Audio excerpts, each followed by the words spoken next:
welcome to Common Ground. I am Kinza Malik, and today we'll be talking about Muslims in America. So my guest here today is my sister.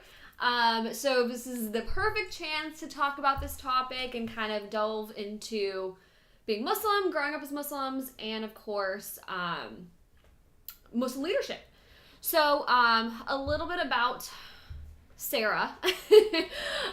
So she went to Cornell up in upstate New York, and she studied communications.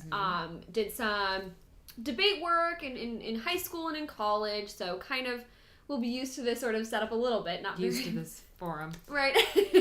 And then after graduation, she went off to be a corporate paralegal in New York City. So we're going to be touching on that a little bit. But welcome to the show. I am so pumped to be here. Yes. Okay, turn up. Yes. Okay, so the agenda. Let's just kind of roll it out there so we can both know where we're going. Yeah. The flow of the conversation.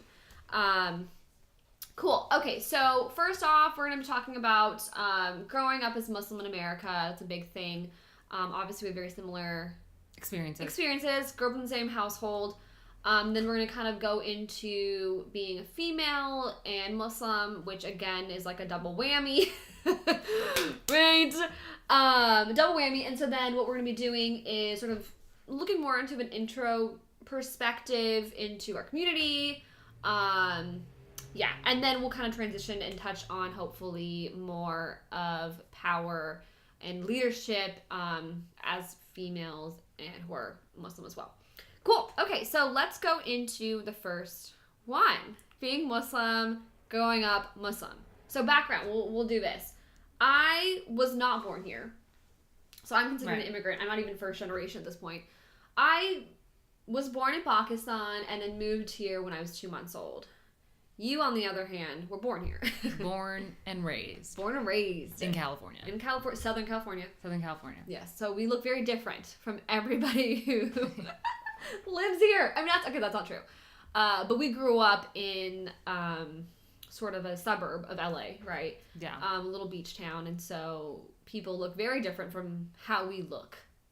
There is a large, I think, Muslim community where we grew up, which was cool. But where we went to high school, there's a really high population of Asian Americans that live in California. So even where we grew up, there's a lot of Asians. And by that, Koreans, Chinese, Japanese folks. But where we went to high school, there wasn't a very strong a strong representative of South Asian Americans. Yeah. Which we fell into. Totally. And I think even though we felt we grew up in a very, white community, it still wasn't like, and there was still representative in terms of Asians, but with respect to South Asians, was it? Southeast Asians, it wasn't sort of, so where we grew up was a pretty middle class area.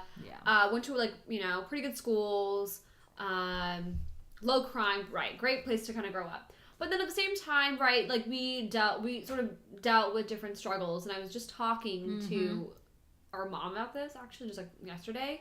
And it's really funny because when our parents look at us, they're like, you guys have all the resources available to you. I don't see why you won't be successful because you guys don't have an accent.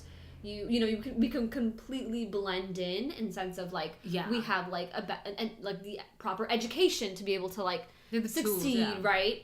But then there is something, we've always sort of felt like outsiders. That's kind of how it was always. A great example, and we were talking about this the other day, was when me and my twin sister were going into high school. It was our freshman year of high school, and we were trying out for the volleyball team. Yeah. And we got onto the team, but we're also, be very aware that we grew up in a Muslim household. Yeah.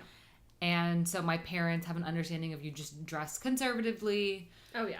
And when you're young women and the, uniform for volleyball players is to wear spandex.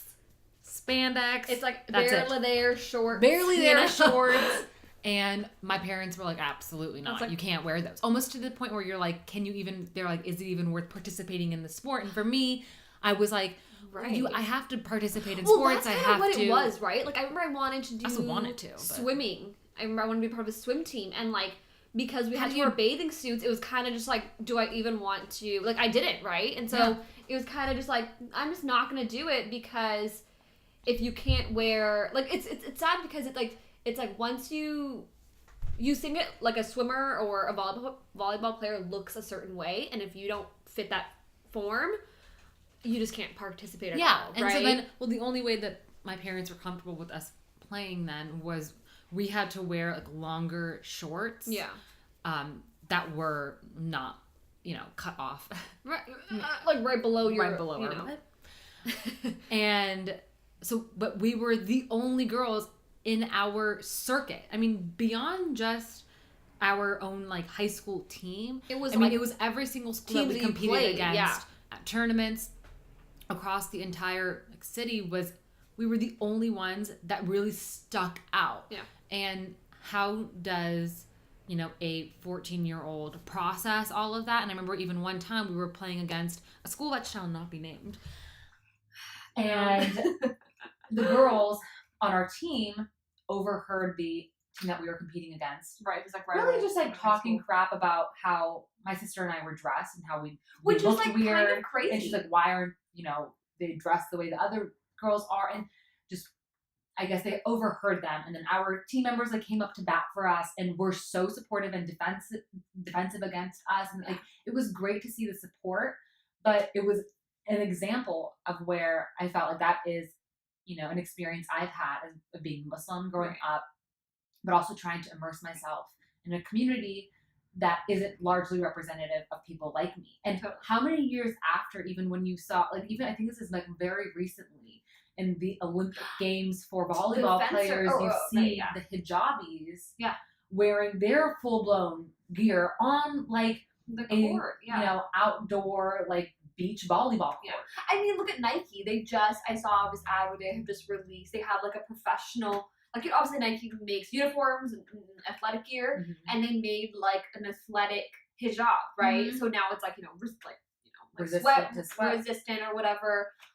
Which is like, come on. I mean, yay, but like, but that's the way they talk like ever. But that just goes to show like where in terms of like the timeline, we are in terms of like even just corporations and clothing brands keeping up with like this kind of growing and evolving. Well, I don't even know if it's like great keeping up. It's like, dude, if you guys were keeping up, you guys would have joined us a long time ago, right?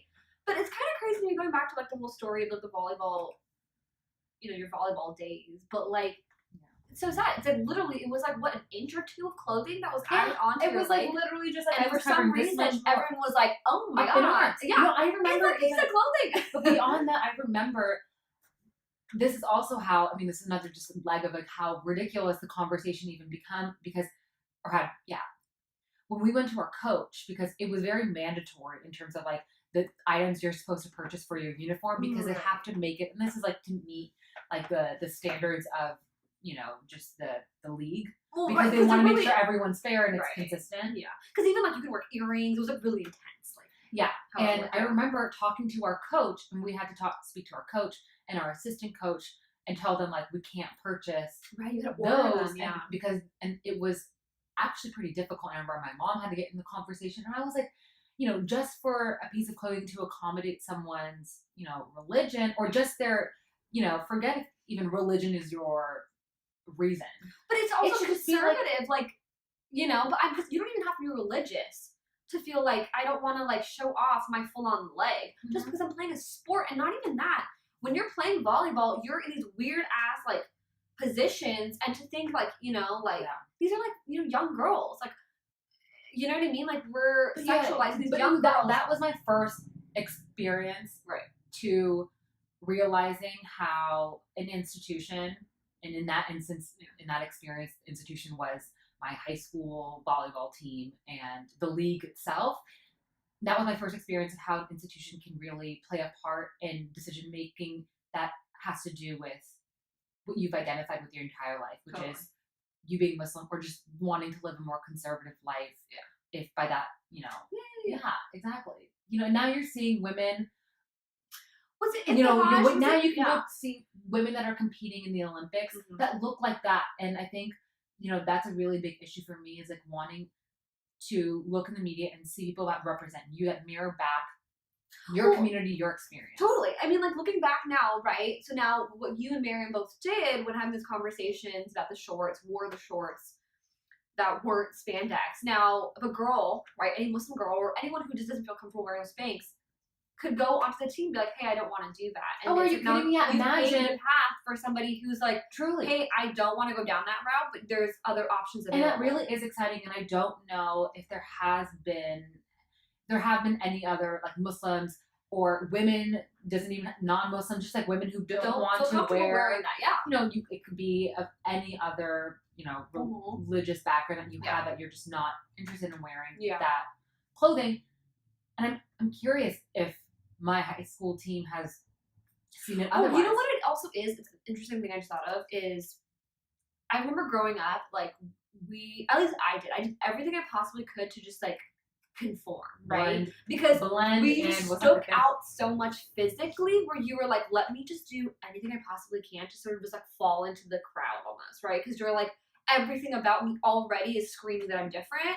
So even like, but it wasn't just, that's great being like different. There were girls who like had different hair colors like that made them look different. And then there was like different that no one understands. Well, you don't want to be different. You know what I mean? Especially growing up where in that area, right? So beauty standards were so different, right? Growing up, like you just had like beautiful long blonde hair. It was just like, I remember I was talking about this with Miriam, our other sister, how as much as Kim Kardashian is ridiculous and the whole Kardashian clan is ridiculous, she did something for us, for brown girls. You know what I mean? Like she was like the first. Her Armenian background lifted every other Middle Eastern, like first Middle Eastern, where everyone was like, oh my God, Middle Eastern women are very beautiful. And it was because of her. And so we were like, oh, we can kind of jump onto that bandwagon and kind of, do that. But like growing up, we were already so different and it was really hard. And I did everything I possibly could to blend in, right?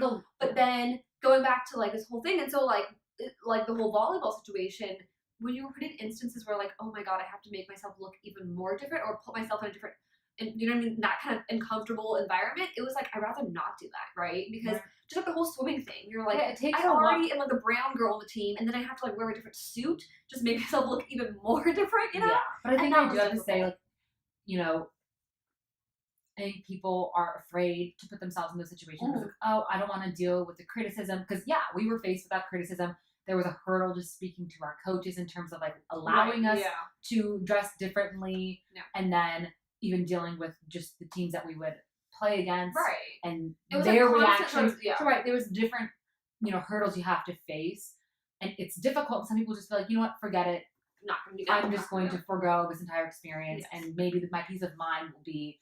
will outweigh the fun I get from playing this sport. We were like, forget it. And it was great because I had my sister, and I think because it was the two of us, we were like, all right, we're not in this alone. Yeah. And even after that, every girl on our team asked us. But, they didn't, that's what I mean by like, growing up, we felt different, and it wasn't the good different, because the reason why is because people, it's different that they don't understand, right? It's something that you have to constantly explain and give and provide an explanation for. Yeah. But once you provide that explanation, I guarantee you, more often than not, people are going to be receptive, and they're going to be like, intrigued. Totally. And that's what it was. That was the reaction we got from our immediate team. And those girls, these are girls that I grew up with in my community, but they were white. Right. Yeah. And once they understood, like, oh, they just have to dress a little bit differently. But these girls still like the same type of music I like.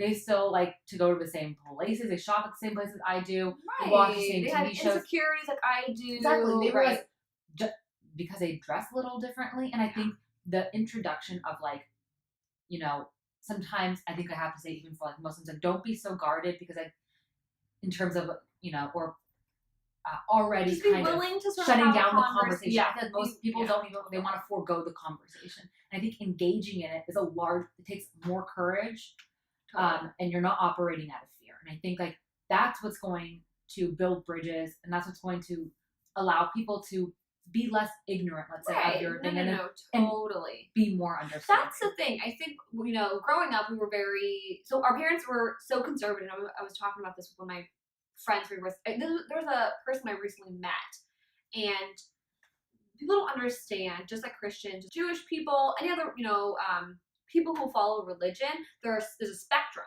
right? Yeah. And just like that, there's a spectrum of Muslims, right? There's people who drink, there's people who don't drink, who eat pork, who don't eat pork. But at the end of the day, it's between them and God of their belief, right? Their faith. And so when I explained that to him, he was like, oh, so there's like a spectrum of like Muslims. I'm like, yeah.